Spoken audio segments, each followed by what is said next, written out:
इस वीडियो में हम IR और WR के बारे में बात करने वाले हैं। आपने बहुत जगह IR और WR लिखा देखा होगा और यही सोचा होगा कि आखिर इनका मतलब क्या होता है। तो जो IR और WR होता है उसका पूरा मतलब होता है, IR का यहाँ पे पूरा नाम होता है इंसुलेशन रेजिस्टेंस और WR का यहाँ पे जो पूरा नाम होता है वो होता है वाइंडिंग रेजिस्टेंस। यहाँ पे जो हमारा IR यानी इंसुलेशन रेजिस्टेंस होता है उसको हम मैगर की मदद से मेजर करते हैं, जबकि जो हमारा WR यानी वाइंडिंग रेजिस्टेंस होता है उसको हम मल्टीमीटर की मदद से चेक करते हैं। अब इनको हम हमारे जो ट्रांसफार्मर होती हैं, जो हमारी मोटरें होती हैं या जो हमारी केबल होती हैं, इन सब में इन दोनों चीजों को हम चेक करते हैं। अब एक एक करके हम IR और WR के बारे में जान लेते हैं। अब IR में जैसे जो हमारे ट्रांसफार्मर होते हैं या फिर जो हमारी मोटरें होती हैं या कोई भी हमारा जो डिवाइस होता है जिसके अंदर हम वाइंडिंग का यूज करते हैं, या फिर जो हमारी केबलें हैं 2 कोर 3 कोर 4 कोर जितनी भी हमारी केबलें हैं, इनमें IR को हम मेजर करते हैं। आगे बढ़ने से पहले दोस्तों, अगर आपने हमारे चैनल को सब्सक्राइब नहीं किया है तो आप हमारे चैनल को सब्सक्राइब कर सकते हैं ताकि इलेक्ट्रिकल की ऐसी ही वीडियो आपको देखने को मिलती रहे। अब IR को बेसिकली हम इसीलिए मेजर करते हैं ताकि हमें जो हमारी वाइंडिंग होती है या जो हमारा कंडक्टर होता है, इनकी इंसुलेशन के बीच में कोई कंडक्टिविटी ना बचे। इनके बीच का जो रेजिस्टेंस है वो हम यहाँ पे मेजर करते हैं और इससे हमें पता चलता है कि जो हमारी ये जो वाइंडिंग है या फिर हमारे कंडक्टर है ये डायरेक्टली एक दूसरे से कनेक्ट है कि नहीं है।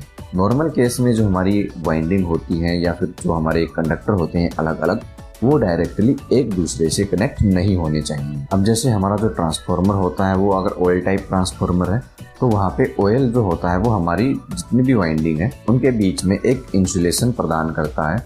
जो हमारी मोटरें होती हैं उनकी जो वाइंडिंग होती है, आपने वहाँ पे देखा होगा, वहाँ पे हम एक पेपर की जो शीट है वो यूज करते हैं ताकि इनमें किसी भी प्रकार का कोई भी कनेक्शन ना रहे।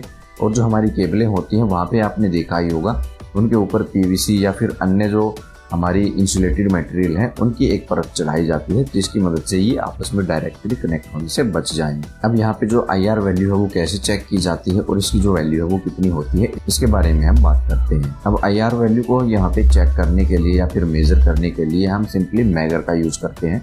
यहाँ पे हम मैगर में एक लेवल तक जो वोल्टेज है वो इंजेक्ट करते हैं और उसके बाद यहाँ पे हम इसका जो रेजिस्टेंस है वो चेक करते हैं कि हमारा कितना रेजिस्टेंस यहाँ पे आ रहा है, इसकी वैल्यू कितनी होनी चाहिए। उसकी बात करें तो यहाँ पे हमारी KV is equal 1 mega ohm में जो हमारी वैल्यू है वो आनी चाहिए। जैसे हम ट्रांसफार्मर पे HT साइड में यहाँ पे हमारी जो IR की वैल्यू है वो चेक कर रहे हैं, तो ऐसे में मान लेते हैं हमारा जो HT साइड में ट्रांसफार्मर है उसकी रेटेड वोल्टेज 11,000 वोल्ट यानी 11 kV की है। तो अब KV प्लस 1 मेगा ओम यानी जो हमारा KV है वो और प्लस में 1 यानी हमारा यहाँ पे 11 kV है, तो इसमें हम प्लस 1 कर देंगे तो हमारी 12 मेगा ओम की वैल्यू यहाँ पे आनी चाहिए। अगर इससे कम हमारी वैल्यू आती है तो जो इसका यहाँ पे इंसुलेशन होता है वो हम यहाँ पे वीक मानेंगे, और अगर 12 से ऊपर की जो हमारी वैल्यू यहाँ पे आती है तो उतना ही हमारे लिए बढ़िया होता है। अब बात करते हैं WR यानी वाइंडिंग रेजिस्टेंस के बारे में। अब जैसा कि इसके नाम से ही पता चल रहा है,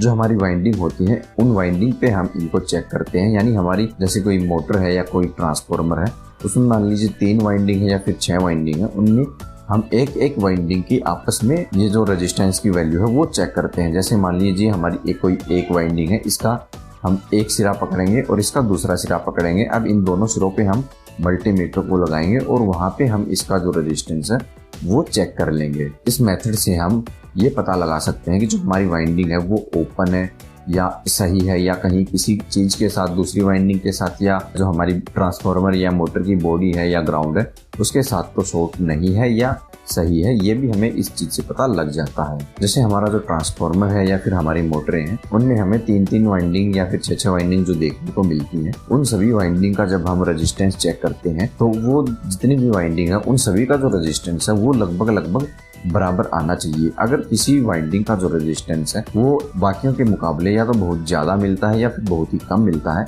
ऐसे में हम ये मान के चलेंगे जो हमारी वाइंडिंग है ये वाइंडिंग अनबैलेंस हो चुकी है। अब इसको हमें रिपेयर करना होगा। अब ये रिपेयर करने के लिए हमें इस वाइंडिंग को निकाल के दोबारा रीवाइंडिंग करनी होगी तभी जो हमारी मोटर या ट्रांसफार्मर है वो सही से काम कर पाएगा। हमने आप सभी के लिए house wiring, motor starter, MST, electrician, AC repairing, BMS, facility management से रिलेटेड कुछ ई बुक बनाई है, जो ई बुक आपको बहुत कुछ सीखने में मदद करने वाली है और इनकी कीमत भी हमने बहुत ही कम रखी है। तो ऐसे में अगर आप इन सभी टॉपिक के बारे में सीखना चाहते हैं तो आप हमारी ई बुक बहुत ही सस्ती कीमत में खरीद के आप बहुत सारी जानकारी ले सकते हैं। तो उम्मीद है ये वीडियो आपको पसंद आई होगी। इससे जुड़ा अगर आपका कोई भी सवाल है तो आप हमें नीचे कमेंट में पूछ सकते हैं। इसके अलावा इलेक्ट्रिकल की और नॉलेज के लिए आप हमारी लेफ्ट वाली और राइट वाली दोनों वीडियो देख सकते हैं।